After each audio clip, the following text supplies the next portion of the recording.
Hey, salut à tous! On se retrouve aujourd'hui pour une nouvelle vidéo sur le projet 103 Doppler.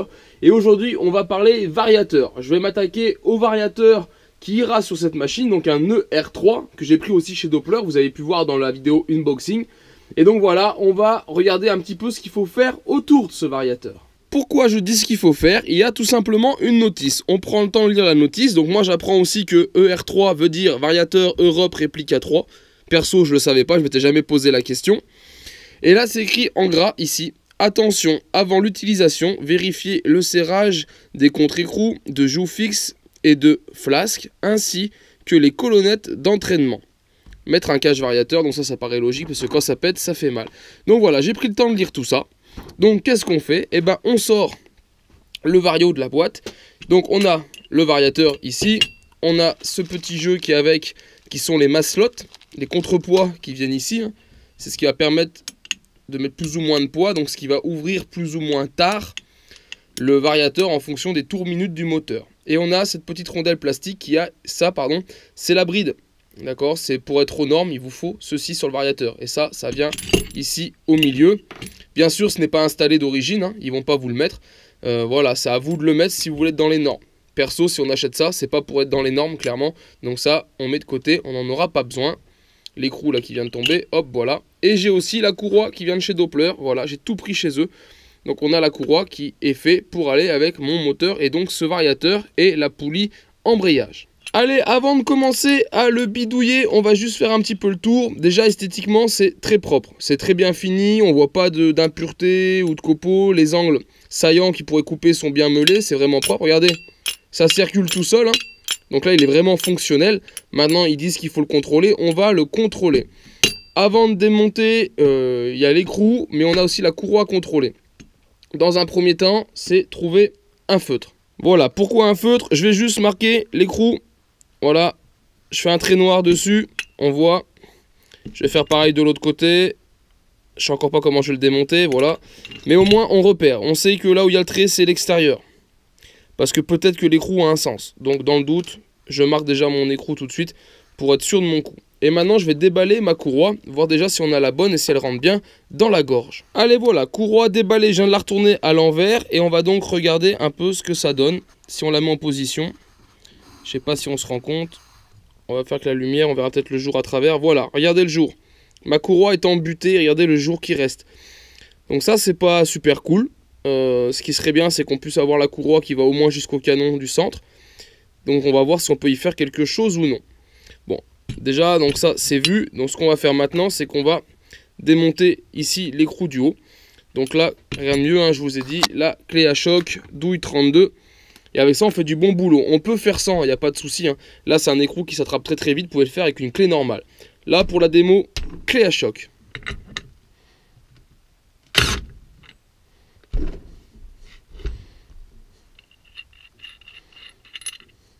Donc voilà, vous avez vu, c'était très rapide. C'est même venu assez facilement. Donc heureusement qu'on contrôle. J'ai marqué l'extérieur, heureusement aussi. Pourquoi? Parce que la partie ici est légèrement conique, on va dire. Elle est arrondie, alors que celle du dessus a une portée plate. Donc ça, parfait, on met de côté. Ça, c'est l'écrou que j'avais enlevé tout à l'heure de serrage. Maintenant, on va venir démonter ça. Donc là, il suffit de retourner et de venir ici à la clé à choc. Ou on va faire sans la clé à choc. Je vais vous faire voir qu'on peut faire différemment. On va le mettre à l'étau. Donc là, on a déjà un chiffon. J'ai un étau avec des morts dessous en cuivre. Vous voyez, pour éviter d'abîmer. Donc là, on va venir choper ça. Voilà. On va venir serrer. Et admettons qu'on n'ait pas de clé à choc. C'est comment démonter ceci. Des fois, ce qui peut arriver, je ne sais pas si certains de vous l'ont, c'est ceci. Ça, c'est les clés pour volant magnétique. Vous savez, quand on veut démonter volant magnétique chez Tobec, etc. C'est une clé qui se vend, qui est très pratique. Et je vais vous faire voir, elle peut servir à plein d'autres trucs.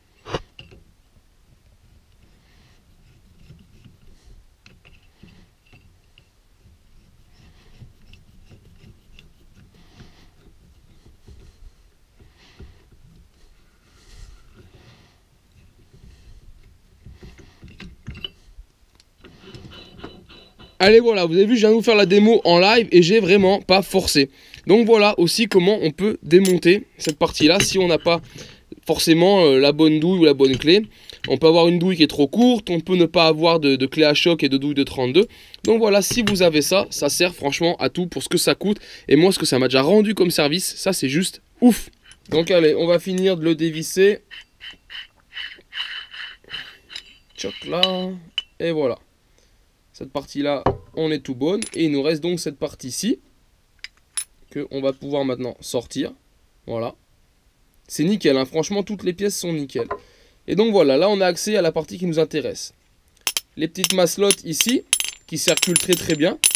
Donc on va contrôler la visserie, voir que là on est bien. Vous voyez, là on est un peu à ras, là on dépasse. Mais voilà, on va vérifier que tout est bien serré. On va remettre un petit coup s'il faut. Graisser au passage ici. Bon, même si elle bouge bien, ça n'empêche pas de mettre une toute petite goutte de graisse. Et ce qu'il faut sortir, c'est ceci. Donc là, moi à la main, je ne les bouge pas, clairement. Mais ce qu'on va faire, c'est qu'on va les démonter avec une clé 6 pans. Pour après les monter ici en dessous. Hop, ça s'enlève, hein. C'est juste un truc d'absorption. Pour ici, venir les monter à la loctite. Donc allez, pour démonter tout simplement, un petit cliquet et hop, voilà. Ça vient assez facilement. C'est vrai qu'on ne force pas des masses et c'est monté à blanc. Donc voilà, ça fera que du bien de le refaire. C'est presque dommage de devoir faire ça sur une pièce neuve, hein. Clairement, c'est ce qu'on pourrait se dire, surtout au prix où on la paye. Mais voilà, c'est nécessaire. Et l'avantage de le démonter, c'est qu'on apprend aussi à connaître la pièce. On pourrait avoir un souci dans le temps. L'avantage de l'avoir démonté au moins une fois, ça permet de voir. En plus, là, c'est propre, donc c'est très facile à travailler. Voilà, c'est nickel. Et ça permet d'apprendre à connaître sa pièce. Donc voilà, il faut le voir comme un petit côté positif, de devoir un peu vérifier ce variateur. Donc maintenant, sur cette partie-là, on voit ici, la vis dépasse de l'écrou Nipstock. Ici, on arrive à peine au bord. Je ne sais pas si on se voit.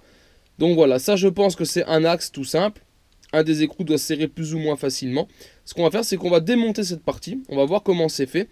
Et si c'est le cas, je pense que je viendrai centrer de façon à ce qu'on ait le même déport de chaque côté des écrous. Parce que là, clairement, s'il y en a un qui se dévisse, je ne sais pas si ça peut arriver ou pas. Mais je me dis que là, on n'a pas de marge. On est vraiment à ras, alors que celui-là a un petit peu plus de marge quand même. Donc je vais essayer de centrer ça. On va déjà démonter. Est-ce que ça sert à quelque chose ou pas? J'en sais rien. Pour l'instant, je le fais. Je vais démonter, voir comment est fait cette partie, comment ça marche au milieu. Et au passage, je m'amuserai à y équilibrer. Allez, pour démonter, deux petits cliquets. Voilà, j'ai la chance d'avoir tout en double. C'est pratique. Et là, c'est du 7, douille de 7. Et puis, on va juste simplement dévisser. Et on va voir ce que ça dit. Donc là, j'ai un côté qui vient bien. Hop. Allez, là, c'est bon. Si je pousse, voilà, ça vient dans l'autre sens. Donc voilà, c'est un axe fileté des deux côtés. Donc en fait, est-ce que le filetage n'a pas la même taille? On voit qu'ici, on est en butée. Vous voyez, le Nipstock doit arriver en butée. Voilà pourquoi lui est à ras et l'autre a un petit peu plus de marge. Et là, on doit pouvoir y sortir aussi. Voilà, tout simplement. Voilà comment c'est fait. Ni plus ni moins. C'est monté avec du téflon. Donc voilà, c'est ce qui fait que ça brasse bien, que ça bouge bien. Donc pas besoin d'y graisser. Il y a le téflon, c'est très bien. On va y laisser comme ça. C'est fait pour. Allez, regardez, j'ai quand même réussi à gagner. Voilà, je suis venu poser l'écrou contre l'épaulement. Donc on a gagné quelques milles là qui dépassent. Moi je préfère, plutôt que d'être à ras, je préfère en avoir un petit peu plus qui dépasse ici. Donc maintenant, hop là, on va y remettre en place sur le vario. Donc là, pour y remettre, on ne se trompe pas, hein, les trous vers l'extérieur, c'est pour mettre les contrepoids. Ça, on va y mettre droit. Ce sera plus facile pour rentrer, on sera plus dans l'axe. Et voilà. En face pour ressortir. Et voilà, c'est tout bon. Pas besoin de forcer, hein, vous devez jamais forcer. Et là, on va revenir mettre notre écrou. Et on va voir si on a une petite différence. On reprend nos deux clés de 7. Chic. Où est la deuxième? Elle est là. Et voilà, on est parti.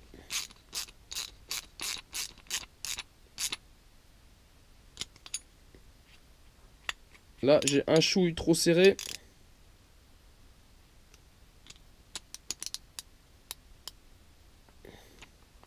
Voilà, là on est bien.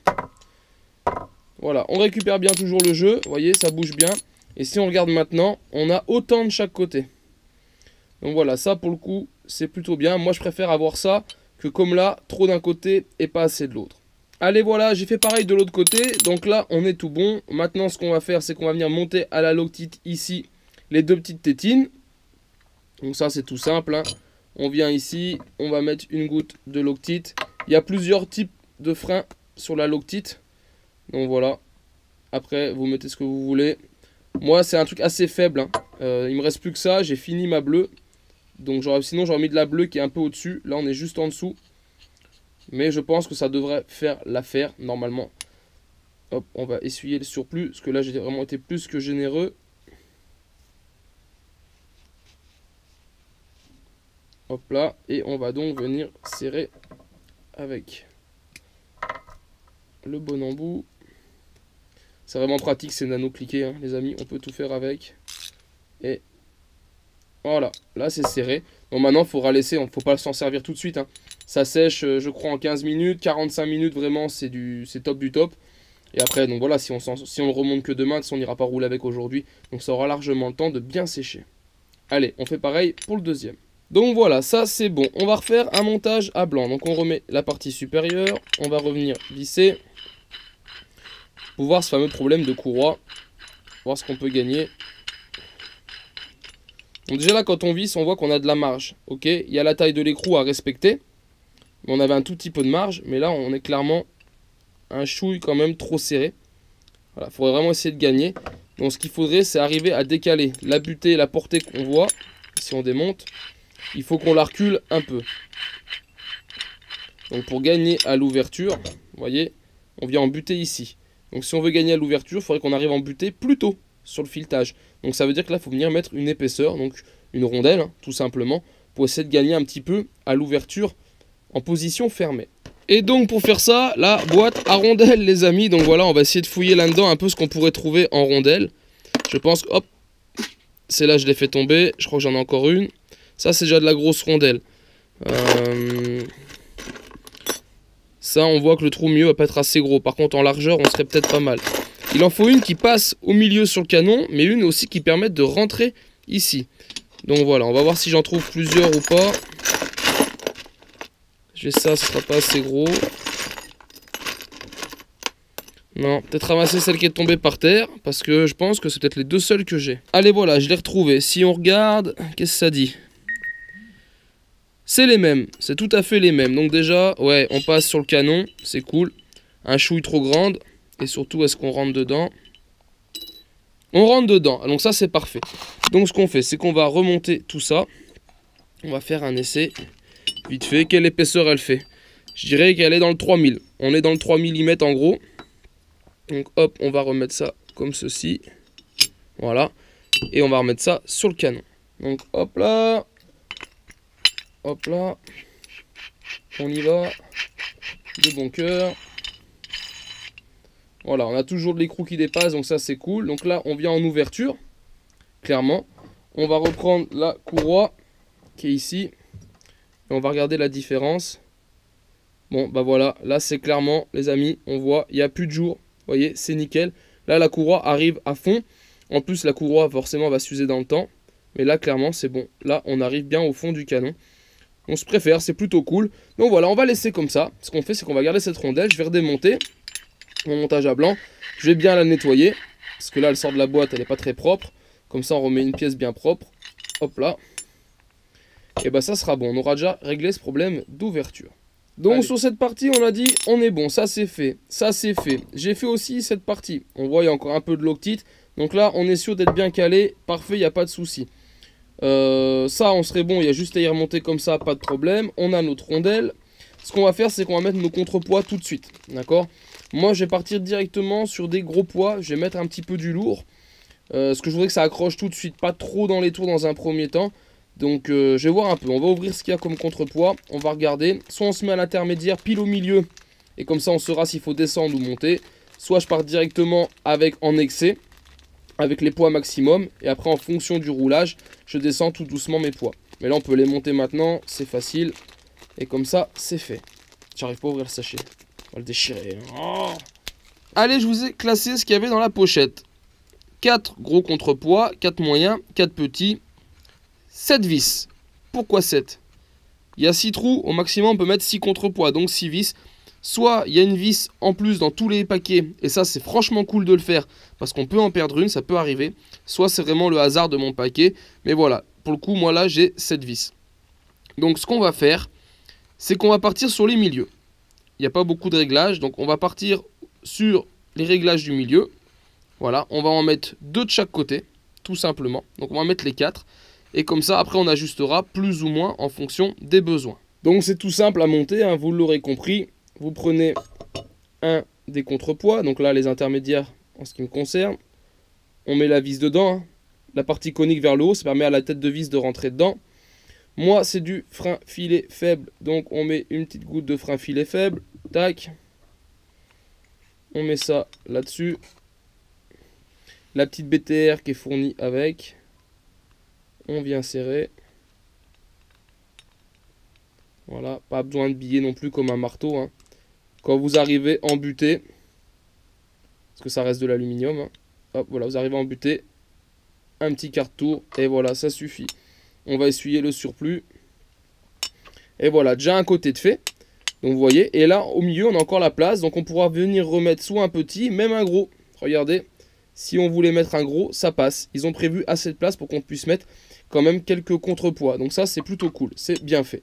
Allez, donc maintenant on va remettre aussi les deux de ce côté. Allez voilà, donc ça c'est monté, on est tout bon. On va refaire maintenant un montage à blanc. Car tout à l'heure je m'aperçois que j'ai ici, on va dire ces petits cils en bloc, on va les appeler comme ça, qui viennent ici, d'accord, qui permettent d'amortir le bruit. On va essayer de refaire un montage avec, voir si avec j'ai toujours assez d'espace, parce que forcément je perds un petit peu, hein. Ça me fait une petite épaisseur en plus, donc je perds un petit peu d'ouverture. Donc on va refaire un montage à blanc, en remettant bien sûr la rondelle, pour voir si avec les cils en bloc, ça passe encore au niveau de ma courroie ou non. Ça, j'ai pas pensé à contrôler. Hop, ça, on rentre là-dedans, voilà. Parce que si les cils en bloc sont là, c'est bien qu'il y a une raison, les amis. Donc là, on contrôle. Avec les petits cils en bloc, je ne passe plus. Je sais pas si on va se rendre compte. Mais voilà, j'arrive pas au fond. Donc, on va bien enlever ces petits cils en bloc. Donc, est-ce que ça va jouer beaucoup au niveau du bruit? Je vous avoue que j'en ai aucune idée. On va les faire péter. Ça, c'est des choses qu'on enlève. Bon, voilà, on va les garder, hein, bien sûr, on jette rien. Mais on va pas les monter. Donc voilà, ça comme ça. Ok, là, on remonte. Et là, je contrôle. Voilà, là, on est bon. Donc voilà, ça joue aussi. Juste le fait d'enlever les petits cils en bloc, déjà, vous gagnez quelques milles. Et bah ça, plus ça, vous voyez, ça fait l'affaire. Allez, je suis généreux, j'ai même mis un petit coup de loctite ici. Comme c'est du faible, pas de souci. Voilà. Donc là, on est bon. Et ce qu'on fait, c'est qu'on va se remettre dans l'étau et revenir serrer cette partie-là avec ma fameuse clé, comme ceci. Donc voilà, on va venir rebiller un coup. Et après, on viendra mettre l'écrou à la fin. Donc allez, voilà, j'y ai resserré. Il me reste plus qu'à mettre l'écrou, regardez. Ça circule bien. Donc voilà, on est tout bon. Donc là, on n'a pas de souci, hein. Pareil, je mets pas de gras. Je sais pas s'il faut en mettre ou pas. Je pense pas. Il y a quand même vachement de jeu, je trouve. On n'est pas au 1000, hein. Il y a quand même un petit peu de jeu, hein. On voit bien. Écoutez. Donc voilà, je pense qu'il n'y a pas besoin de graisser, hein. Ça circule librement. Donc maintenant, une petite goutte de frein filet ici. Une petite, même une grosse, c'est pas grave. Hop. On va revenir mettre. Donc j'avais mis mon trait, donc montrer à l'extérieur. Allez, si ça veut faire. Hop, voilà. Donc on arrive vraiment à fleur là du filetage. Et on va venir donc chercher la clé à choc. Et on va y aller à la clé à choc. Faut bien tenir les gars parce qu'il y a quand même la patate. Faut être costaud de la main. Et voilà. Je pense qu'on est pas mal du tout. Bah voilà les amis, hein, le Doppler donc a été démonté, on va dire contrôlé, remonté. Donc là il n'y a plus qu'à le mettre sur la machine. Tout simplement. Donc voilà, je sais pas s'il y a d'autres choses à faire, mais je pense que ça me paraît bien, on a fait le tour complet. Peut-être qu'il y a des améliorations à apporter, donc dans un premier temps on va le laisser comme ça, d'accord. On part sur du principe que c'est du plug and play, voilà. Ils disent de le démonter, de contrôler tout, on a démonté, on a contrôlé, on a mis du fin filet. Maintenant on va le monter comme ça, et on verra par la suite après ce qu'il faut ajuster. Là on l'a mis en moyen au niveau des contrepoids, donc voilà, on est sur l'intermédiaire, on est en plein milieu de la gamme de son potentiel, logiquement. Et on verra, nous, avec le moteur, ce que ça donne. Et on viendra l'ajuster après sur les essais.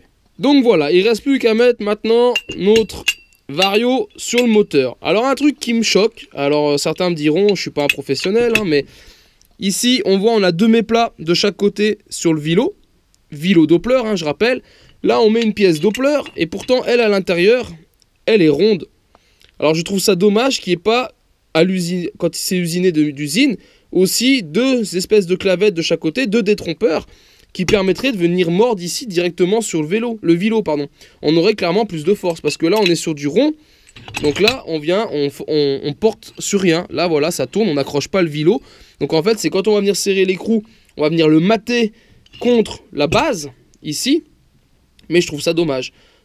Franchement, c'est un coup à patiner, je sais pas, là, comme je le vois psychologiquement, là, dans ma tête, c'est que si ça veut tourner sur lui-même, ça tourne sur lui-même. Même si là, en bas, il y a 2 rainures, je trouve ça presque dommage qu'il ne fasse pas ici 2 détrompeurs qui permettraient de venir mieux accrocher le vilo. Donc comme ça, même si on venait à se desserrer, avoir un peu de jeu, on entraînerait toujours notre vario. C'est mon avis. Voilà, je ferai un retour, je vous le dis franchement, je vais demander pourquoi c'est comme ça. Parce que j'aime bien comprendre un peu le truc. Peut-être que certains, vous avez l'habitude, vous allez me dire, ouais, c'est normal. Donc pour l'instant, on va le monter comme ça, pas de souci. Ça va directement comme ça, c'est simple hein, pour le coup. Et après, on vient mettre l'écrou. Et on fera le serrage ici au niveau de l'écrou. Allez, je viens de relire la notice quand même avant, mais là non plus aucune précision sur la puissance de serrage du vario. Donc voilà, si je dis pas de bêtises, je crois que c'est 6 kg. Mais voilà, j'aurais préféré avoir une petite confirmation.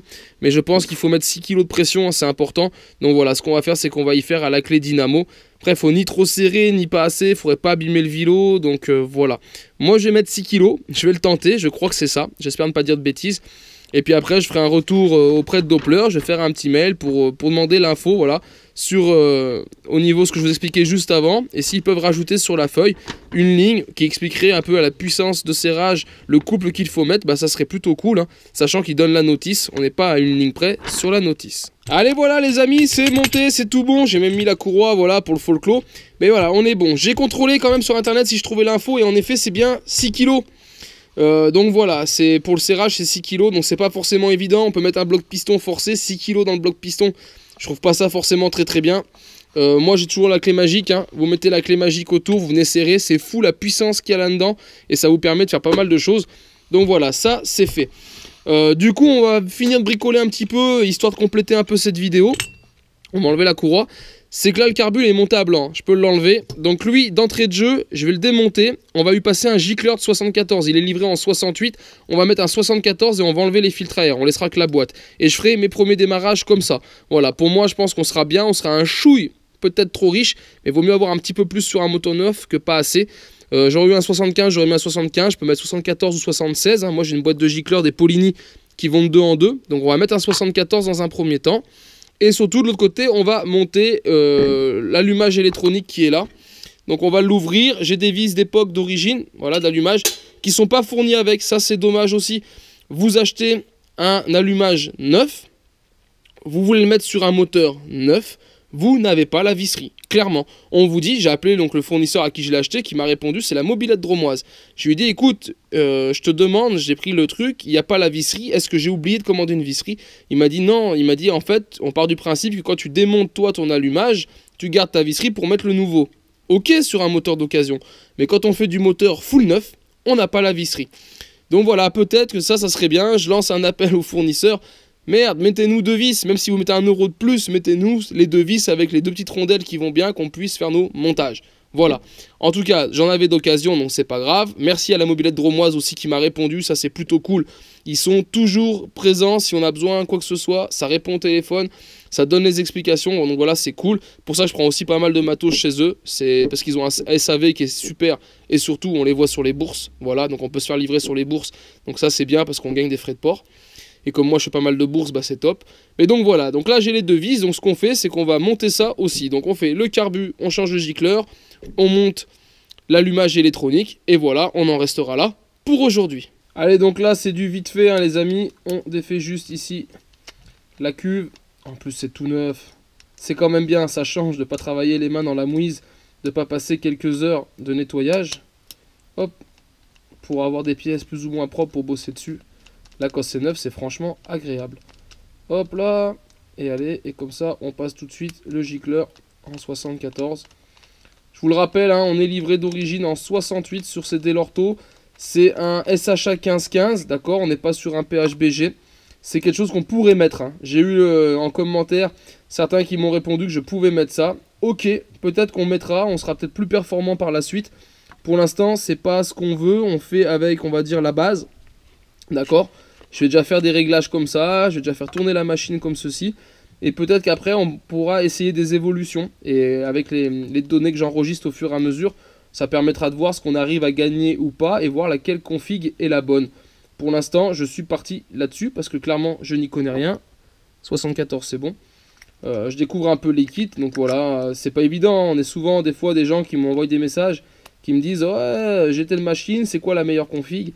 Malheureusement, je ne saurais pas dire quelle est la meilleure config, hein. Ça dépend aussi de l'altitude au niveau des réglages, ça dépend de pas mal de choses, du montage, comment il fait le montage, etc. Des pièces neuves, pas neuves, des occasions qu'il y a dessus. Donc c'est un peu compliqué de dire à chaque fois quel est le bon compromis. Mais moi en tout cas, j'essaierai de trouver le bon compromis pour ma machine. Allez, voilà, là le gicleur il est changé. On n'y pète pas trop non plus, ça c'est juste, on vient y mettre en butée et on fait un petit quart de tour, voilà. Donc ça c'est bon, carbu c'est fait, on peut le remettre dessus, voilà, pas de souci. Je le sers pas pour l'instant, il est monté à blanc, parce qu'après il y aura les câbles et tout à faire, mais voilà, c'est juste pour avoir l'aperçu. Et maintenant on va pouvoir passer de l'autre côté à l'allumage. Donc allez, c'est livré comme ça, on va juste le démonter pour accéder derrière. Il y a deux emplacements pour mettre les vis. Donc voilà, on va démonter ça. Hop là, là pour le coup, c'est bien mis. Voilà. Hop là. On en voit la fin les amis, on en voit la fin. Après il y aura un petit peu de boulot encore sur la poulie Doppler, poulie embrayage. Je pense que je vous ferai une vidéo là-dessus les amis. On y regardera un petit peu de plus près car comme vous, moi je découvre. Certains d'entre vous connaissent déjà mais moi je découvre le matos. Donc voilà, je pense qu'on fera aussi une vidéo là-dessus sur son montage. Et puis comme ça, on sera tout bon, hop. Pas perdre les rondelles. Hop là. Tidali.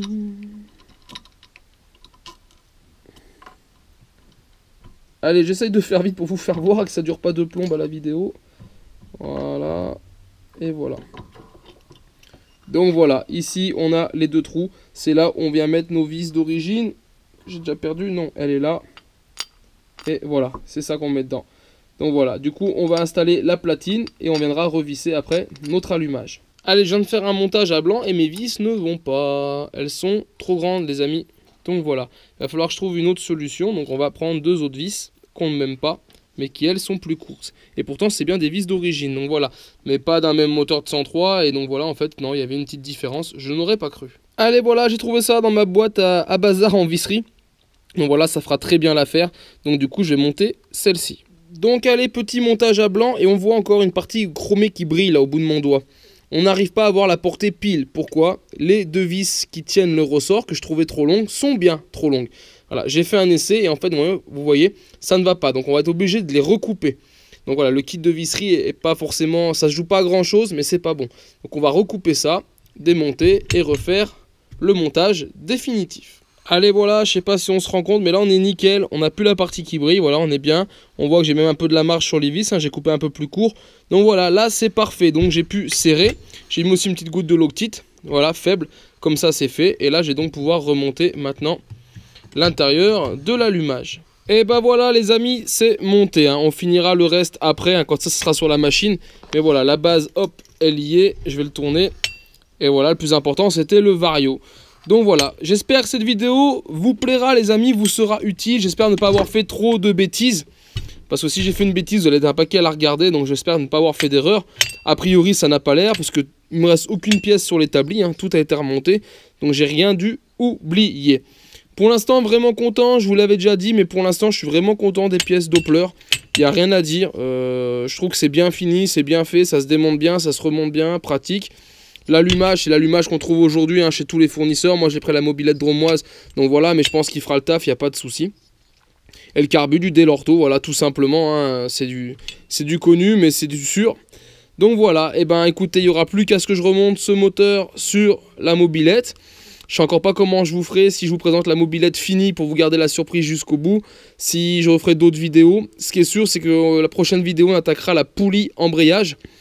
Voilà, un peu une découverte pour moi, et puis on essaiera d'aller monter ça sur la machine et de voir un peu comment ça se passe. Allez, voilà les amis, j'espère vraiment que cette vidéo vous a plu. Si c'est le cas, je vous invite donc à la partager et la liker. Et on se retrouve donc en attendant sur ma chaîne 100% mobilette Youngtimer pour d'autres vidéos, tutos et présentations. Et en attendant, ciao ciao.